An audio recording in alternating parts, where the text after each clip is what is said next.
Sir बहुत मज़ा आ रहा है, मिनी आईपीएल ही लग रहा है मिनी ये। IPL और है। क्वालिटी भी बहुत अच्छी है क्रिकेट की, सारे अच्छे प्लेयर्स हैं, सारे बॉलर अच्छे हैं, सारे बैट्समैन अच्छे हैं। तो मेरे को पर्सनली विराट कोहली बहुत पसंद है और मैं उन्हें बहुत एडोर करता हूँ और मतलब उनको बहुत फॉलो करता हूँ। अच्छा, तो उनको एग्रेशन, उनकी मतलब बैटिंग की सेंस, हाँ। स्ट्राइक रोटेशन और मैच कैसे ख़त्म करना है, जिताना है। जैसा कि मैं आपको ऐसे टैलेंट से मिलवा रहा हूं जो आगे आने वाले समय में हिंदुस्तान के लिए खेलने वाले हैं या जबरदस्त परफॉर्मेंस करने वाले हैं, वो टैलेंट्स जो हमें देखने को मिल रहे हैं दिल्ली प्रीमियर लीग में और पिछले साल भर से या 1.5 साल से जबरदस्त परफॉर्मेंसेस कर रहे हैं, लेकिन हमें पता नहीं चल रहा, हमारे नजरों के सामने नहीं आया।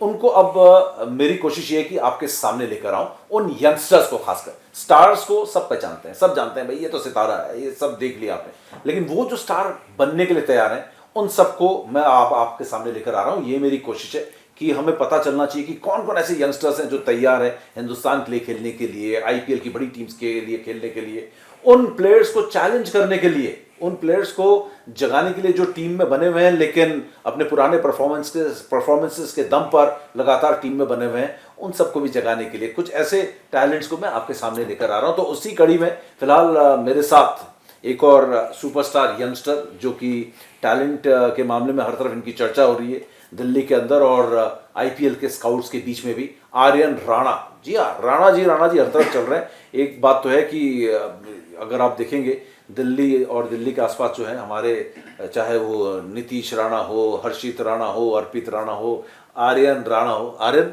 सबसे पहले तो ये बताओ कि जो छोटी सी जर्नी अब तक रही है आपकी टॉप लेवल क्रिकेट में, वो सफ़र, मैं जिस भी यंगस्टर से बात करता हूं तो उससे मैं जानना चाहता हूं ये सफ़र अब तक कैसा रहा है, उस सफ़र के बारे में थोड़ा सा हमें बताएं, अब तक जो आपने सफ़र तय किया है यहाँ तक। सफ़र बहुत अच्छा रहा है, बहुत इनिशियली बहुत ज़्यादा स्ट्रगल भी रहा है। अच्छा। उसके बाद धीरे धीरे फिर अपनी गेम को बैक करा है, धीरे धीरे कोशिश करी है कि टीम के लिए अच्छा करूँ। फिर मैं 16 खेला पहले, अंडर 16 दिल्ली के लिए, उसमें मैंने ठीक करा, ट्रायल मैचेस हुए थे उसमें मैंने 100 बनाया, उसमें से फिर मेरा नाम आया टीम में। फिर 2 साल का गैप लगा, फिर 19 खेला, उसमें भी ठीक परफॉर्म करा। फिर उसके बाद भी 2 साल का गैप रहा, फिर 23 खेला, फिर अब डीपीएल में पिक हुआ हूँ। तो इसमें भी डेब्यू में मैंने 75 नॉट आउट बनाए, तो उससे थोड़ा कॉन्फिडेंस आया कि हाँ मतलब आई बिलोंग हेयर, और मतलब अच्छा लगा, अच्छी जर्नी रही। बिल्कुल। आर्यन, अपने गेम के बारे में अगर बताएं, आप किस नंबर पर खेलते हैं, किस तरीके की बैटिंग करते हैं, आपका फेवरेट फॉर्मेट कौन सा है, ये ज़रा सबको बताएं आप। फेवरेट फॉर्मेट तो मेरा वनडे क्रिकेट है, और मैंने मतलब 4 या 5 नंबर ही बैटिंग करता हूँ मिडिल ऑर्डर में, और बस यही है, मिडिल ऑर्डर खेलता हूँ। लेकिन अगर आप वनडे क्रिकेट आपका फेवरेट है तो T20 और वनडे में तो काफ़ी फ़र्क है वैसे अगर देखा जाए, क्योंकि अगर हमने देखा है कि वनडे और टेस्ट क्रिकेट में थोड़ी सी सिमिलरिटी है, लेकिन T20 बिल्कुल अलग फॉर्मेट हो जाता है। तो T20 में आपने, अगर आपका फेवरेट 50-50 है, तो T20 में कैसे अडेप्ट किया और कैसे अपने गेम को आपने इम्प्रूव किया, चेंज किया है?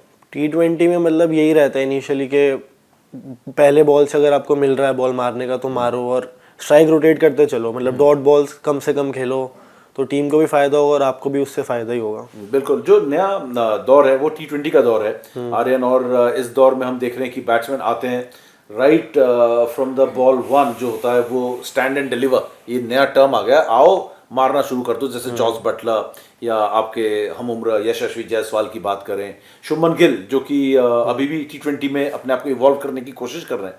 वनडे के बहुत शानदार प्लेयर हैं, लेकिन T20 में वो नेचुरल जो है वो चीज़ नहीं दिख रही। तो इस तरीके से क्या T20 में अपने आप को स्पेशली तैयार करना पड़ता है? आप यंगस्टर हो, क्योंकि आप को ये सारी चीज़ें, क्योंकि इस फॉर्मेट में आपको खेलना है, तो क्या T20 के लिए मेंटली और क्या एक अलग स्किल की ज़रूरत पड़ती है, अलग ट्रेनिंग की ज़रूरत पड़ती है T20 के लिए? अलग स्किल की ज़रूरत नहीं पड़ती है, बस इंटेंट का फ़र्क पड़ जाता है, अपनी मेंटालिटी का फ़र्क पड़ जाता है कि T20 है, कम बॉल्स मिलेंगे आपको। मैं तो ऐसे मिडिल ऑर्डर खेलता हूँ, मुझे तो कम ही मिलनी है, तो पहली बॉल से ही चार्ज लेना है और बॉलर को डोमिनेट करना है। पहली बॉल से अगर मिल रही है तो मारना है, वरना स्ट्राइक रोटेट तो करनी ही करनी है। बिल्कुल। लेकिन आर्यन, ये मुश्किल कितना है, क्योंकि ये इतना आसान काम नहीं है कि आते ही जो है मारना शुरू कर दो, क्योंकि 2-4 गेंदें तो चाहिए होती हैं, लेकिन एक्सपेक्टेशन होती है कि आए और छक्का लगाना शुरू कर दे, खासकर आईपीएल में या इंटरनेशनल क्रिकेट में।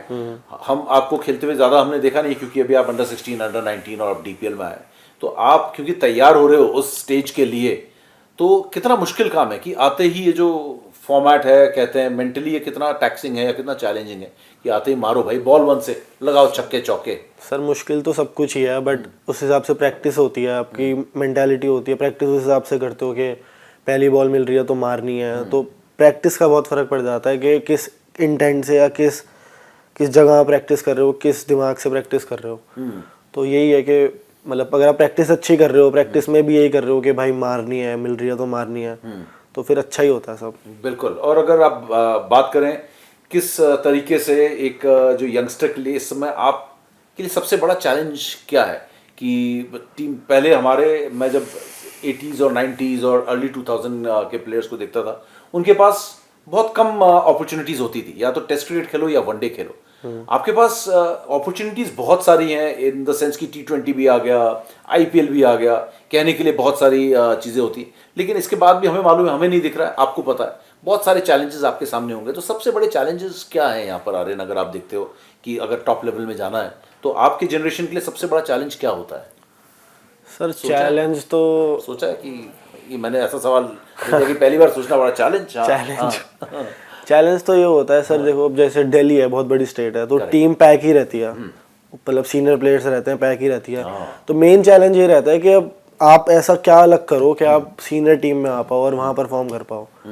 तो मेन चैलेंज तो यही रहता है कि तो इसी से जुड़ा हुआ है बात ये कि इससे दिल्ली प्रीमियर लीग से फायदा मिला है, क्योंकि जो रणजी नहीं खेल पा रहा था, जो रणजी खेल रहा है उसके लिए तो फायदा है, IPL वाले भी देख रहे हैं, स्काउट्स भी देख रहे हैं, लेकिन ये दिल्ली प्रीमियर लीग जैसे शुरू हुई, इससे उनको फायदा हो रहा है जो रणजी ट्रॉफी टीम में नहीं जा पा रहे फॉर सम रीजन की परफॉर्मेंस तो है, लेकिन वहां पे एक सीनियर प्लेयर खेल रहा है। तो उन यंगस्टर्स, आप जैसे यंगस्टर्स के लिए फायदा हो रहा है कि दिल्ली प्रीमियर लीग आए इससे? सर बहुत बड़ा फायदा हो रहा है, क्योंकि सब देख रहे हैं, सारे सिलेक्टर कोचेस सब देख रहे हैं, तो हमारे लिए तो फायदा ही फायदा है, खोने को कुछ नहीं है, सब कुछ पाने को ही है। बिल्कुल। अगर आप अच्छा करोगे तो सबके आगे दिखोगे और फिर आप जरूर पिक होगे।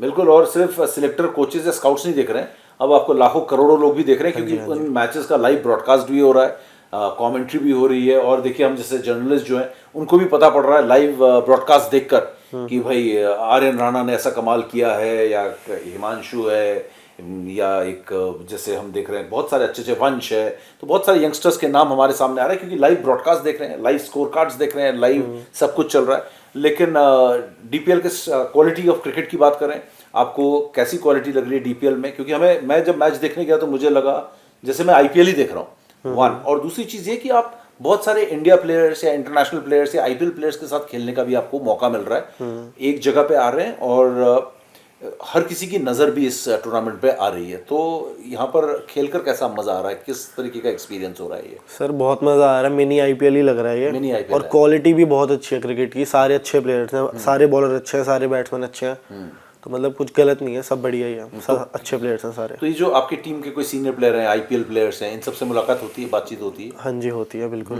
क्या क्या बोलते हैं वो, किस तरीके से, कोई एक्सपीरियंस? मतलब यही पूछता हूँ मैं उससे, अब जैसे यश धुल है उससे मैं यही पूछता हूँ कि अब मैं आगे खेलने के लिए क्या इंप्रूव कर सकता हूँ और क्या मुझे करना चाहिए और अच्छा। बिल्कुल। तो वो बताता रहता है कि ऐसे है वैसे है, सब बताता है। Right right right. और अगर आप जैसे क्रिकेट की आप बात कर रहे हो, जिस तरीके से आप मिडिल ऑर्डर में आप खेलते हो, तो आपका कोई एज ए यंगस्टर आपका कोई ऐसा रोल मॉडल रहा है जिसको देखकर आप इंस्पायर होते हो, या आपको लगता है कि हाँ इस तरीके की बैटिंग होनी चाहिए? सर मेरे को पर्सनली विराट कोहली बहुत पसंद है, और मैं उन्हें बहुत एडोर करता हूँ, और मतलब उनको बहुत फॉलो करता हूँ। अच्छा। तो उनको एग्रेशन, उनकी मतलब बैटिंग की सेंस, स्ट्राइक रोटेशन, और मैच कैसे ख़त्म करना है, जिताना है, तो मुझे वो बहुत पसंद है। कभी मुलाकात हुई है विराट से? नहीं, मुलाकात तो नहीं हो पाई है, बट होपफुली होगी। हाँ देखो भाई, दिल्ली के प्लेयर्स जो है अभी विराट से मिलने का इंतजार कर रहा है। विराट, अगर आप ये देख रहे हो, आपके पास बात पहुंचती है, तो आपको आना चाहिए दिल्ली के प्लेयर्स, यंगस्टर्स से मिलकर उनसे बातचीत करनी चाहिए, क्योंकि हर किसी के रोल मॉडल सिर्फ इंडिया में तो है ही, दिल्ली के प्लेयर्स के लिए खासकर वो है। अगर बात करें जिस तरीके से आपने कहा कि विराट कोहली हैं आपके रोल मॉडल हैं, अगर DPL से जिस तरीके का फ़ायदा हो रहा है, हम सुन रहे हैं कि कई स्काउट्स भी जो हैं यहाँ पर आए हुए हैं, और वो अपने प्लेयर्स को देख रहे हैं कि कौन IPL में लेकर जा सकते हैं। तो क्या यहाँ से एक लॉन्च पैड या एक कहते हैं ना अंग्रेजी में स्टेपिंग स्टोन, ये हो सकता है कि नेक्स्ट लेवल ऑफ क्रिकेट में यहाँ से जाएं DPL से? बिल्कुल सर, हो सकता है। और अब स्काउट्स आए हुए हैं तो वो भी टैलेंट देखने ही आए हैं, उनको भी यही है कि कौन अच्छा कर रहा है, कौन अपनी टीम में ले सकते हैं। तो बहुत फ़ायदा है और बहुत अच्छी अपॉर्चुनिटी है हम जैसे यंगस्टर्स के लिए कि अच्छा करें और फिर आगे खेले। आर्यन, एक अगर बात करें मेंटल एस्पेक्ट की, मैं हर किसी से मेंटल एस्पेक्ट की बात करता हूँ, तो किस तरीके से तैयार करते हो कंपटीशन को बीट करने के लिए? क्योंकि हर एक की अलग अलग, मैंने बहुत सारी अच्छी अच्छी बातें सुनी, तो आर्यन किस तरीके से तैयार करते हैं अपने आप को मेंटली कि मैं जो है सामने वाले को तोड़ देना है, सामने वाले से बेटर करना है, तो मेंटली किस तरीके से तैयार करते हो आप? सर मेंटली तो एक रात पहले हैवी थोड़ा सा जिम, ना जिम करते हो? थोड़ा है, मतलब स्लो नहीं हो जाती बॉडी? नहीं, ज्यादा रैप नहीं, एक आधा रैप। और सुबह मतलब जब मैच हो उससे 1 घंटे जिम पहले करके क्या अच्छे लगता है? गाने, मतलब पावर आ जाती है, फील होता है? पावर फील होती है, थोड़ा लगता है कि आप डोमिनेट करने के लिए तैयार हो। हाँ, तो अच्छा जिम करते हो। और आज की तारीख में बहुत कोचेज हैं, जैसे आपके राजू भाई हैं, कोच हैं, है ना, बहुत सारे कोचेज हैं, सब मेंटल एस्पेक्ट पे बहुत ध्यान देते हैं। तो क्या वो बोलते हैं कि मेडिटेशन करो, योगा करो, इस तरीके की चीज़ें हम देख रहे हैं, क्योंकि क्रिकेट से हटकर जो अलग चीज़ें वो भी बहुत ज़्यादा हो रही, डाइट, वो सब क्या इस तरीके के एडवाइजेस मिलते हैं इस तरीके के? राजू सर तो बहुत सपोर्ट करते हैं, वो हमेशा बैक ही करते हैं मेरे को तो। और मतलब डाइट वाइट की, जिम की, ट्रेनिंग व्रेनिंग सब कुछ में हेल्प करते हैं मुझे। राइट। और अब आगे, यहाँ से आगे का क्या प्लान है आपका? कैसे आप अपने करियर को किस तरीके से आप देख रहे हो कि मुझे बढ़ाना है, कहाँ पर कौन से कहाँ रन करना है? डीपीएल के तुरंत बाद क्या नेक्स्ट, वो क्या है, टारगेट क्या है यहाँ से आर्यन के लिए? सर इसके बाद तो रणजी ट्रॉफी है, लाल बॉल है, उसकी तैयारी करनी है। अच्छा। और इसमें अच्छा करना है पहले तो, अभी तो हमारे मैचेस बचे हुए हैं, 3 तो वैसे मैच बचे हैं, फिर सेमीफाइनल है, फाइनल है, तो अच्छा करना है टीम के लिए, टीम को जिताना है और अच्छा करना है। ऑल द बेस्ट आपको, और उम्मीद है कि हम जल्दी आपको आईपीएल में और इंडिया के लिए खेलते हुए देखेंगे और बात करेंगे। तो ये उनमें से एक टैलेंट है जो जल्द हमको बड़े लेवल की क्रिकेट खेलते हुए देखने को मिले। और इसी तरीके से मैं आपको और भी जो दिल्ली प्रीमियर लीग है, चाहे वो यूपी प्रीमियर लीग हो, हिंदुस्तान के जो यंग टैलेंटेड खिलाड़ी हैं, उनसे आपकी मैं मुलाकात करवाता रहूँगा। All the best Aryan. Thank you sir. Thank you.